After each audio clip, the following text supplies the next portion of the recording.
Hi, I'm Jeff Tobe and I am Coloring Outside the Lines. As you've probably noticed in all of my presentations, I'm committed to getting people more engaged at what they do every day.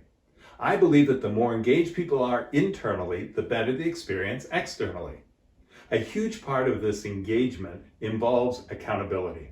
Accountability in the workplace means that all employees are responsible for their actions, behaviors, performance, and decisions. It's also linked to an increase in commitment to work and employee morale, which leads to high performance. However, accountability is lacking in so many workplaces. Accountability is about ownership and initiative. This means that when a leader says they'll do something, they follow through and get it done. It's recognizing that other team members are dependent on the results of your work. It's about open, proactive communication to keep team members informed of the status of your commitments because it has a direct impact on their ability to achieve their own commitments. Accountability is vital for effective leadership today. Taking ownership at work is about taking the initiative and doing the right thing for the organization. It's about taking responsibility for results and not assuming it's someone else's responsibility. It's the opposite of passing the buck. Ultimately, when leaders, managers, or supervisors consistently demonstrate ownership and accountability, trust is formed. You trust someone will do the right thing and trust that they'll do what they said they do. Trust is the backbone of high-performing teams. So, what happens when there's no accountability? It damages the team and may also hurt your organization's reputation in the marketplace. Who wants to work for a company where accountability is not one of their core values? Well, okay, maybe there are a few people might actually enjoy that. When people are not accountable, one person's delay becomes the team's delay. One shortfall snowballs into bigger shortfalls. Tolerated missed deadlines, lack of punctuality, and unfinished work have the tendency to make this behavior no big deal. People learn that the real deadline is a week from the published one, that consistently being 10 minutes late for a meeting is the norm, that subpar work is acceptable. Your team suffers and ultimately your workplace culture suffers too. Having a leader who isn't meeting their commitments and isn't being held accountable causes frustration and disengagement with the rest of the team. According to Partners in Leadership, a lack of accountability in the workplace leads to low team morale, unclear priorities across the team, employees becoming less engaged, the team or individual not meeting goals, low levels of trust, and high turnover. The two biggest reasons that we resist holding others accountable are because we're uncomfortable doing it and because we forget to do it. Here's how to tackle these issues.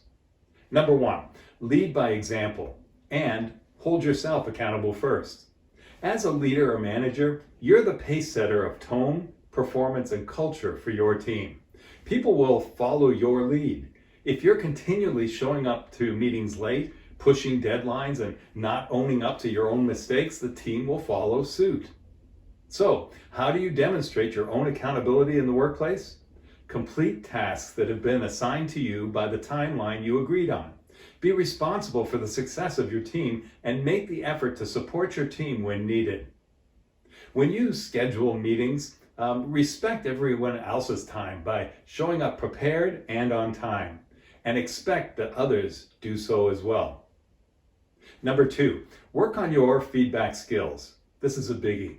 Giving tough feedback isn't easy, but you can get better at it. One of the most important things you do as a leader is to provide feedback.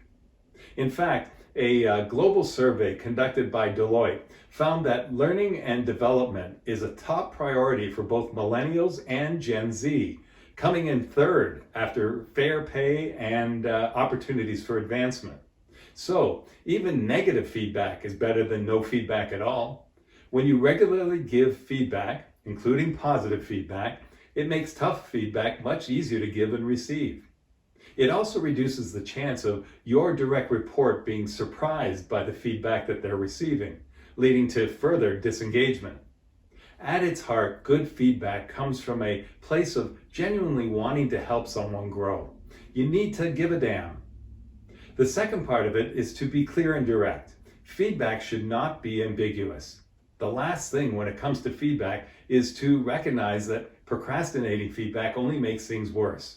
As uncomfortable as it is, when we procrastinate providing feedback, we only make matters worse. Issues very rarely resolve themselves and just turn into bigger issues. Eventually, you have to deal with it.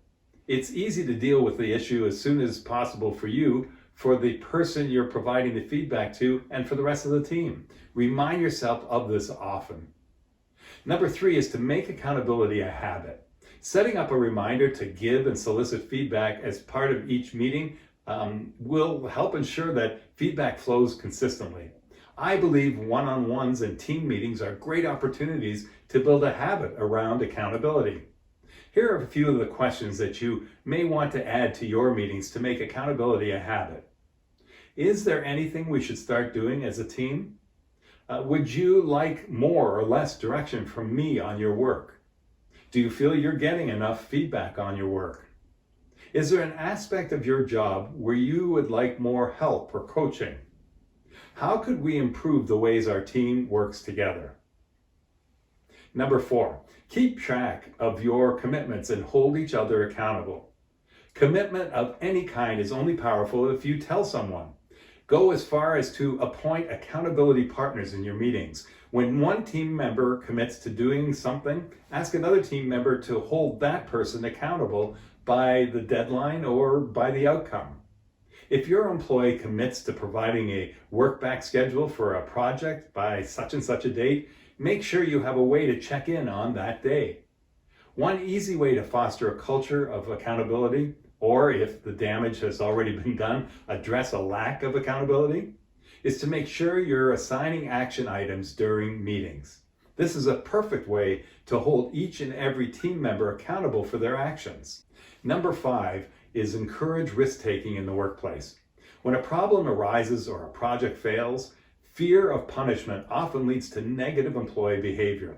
More than 1/2 of employees admit to playing the blame game to avoid taking responsibility in an unfortunate situation. Rather than resort to finger pointing, build a culture of trust, collaboration, and transparency.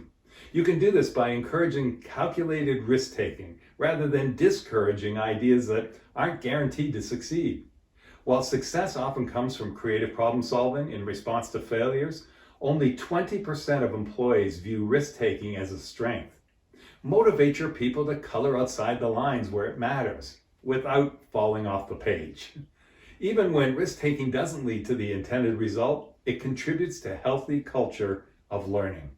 As a leader, you'll know you've successfully fostered a culture of accountability when your employees understand the values of the company, take personal accountability for fulfilling their responsibilities, are comfortable giving and receiving feedback, confront obstacles creatively and collaboratively, and take ownership and ask, what else can I do? As Buck Rogers once said, you can't talk about leadership without talking about responsibility and accountability. You can't separate the two. A leader must delegate responsibility and provide the freedom to make decisions and then be held responsible for the results. Keep this in mind. Leaders can't force people to develop a meaningful sense of accountability. They can create conditions that foster personal commitment by sharing an organizational culture that promotes accountability. Until next time, this is Jeff Tobe urging you to stay accountable and keep coloring outside the lines.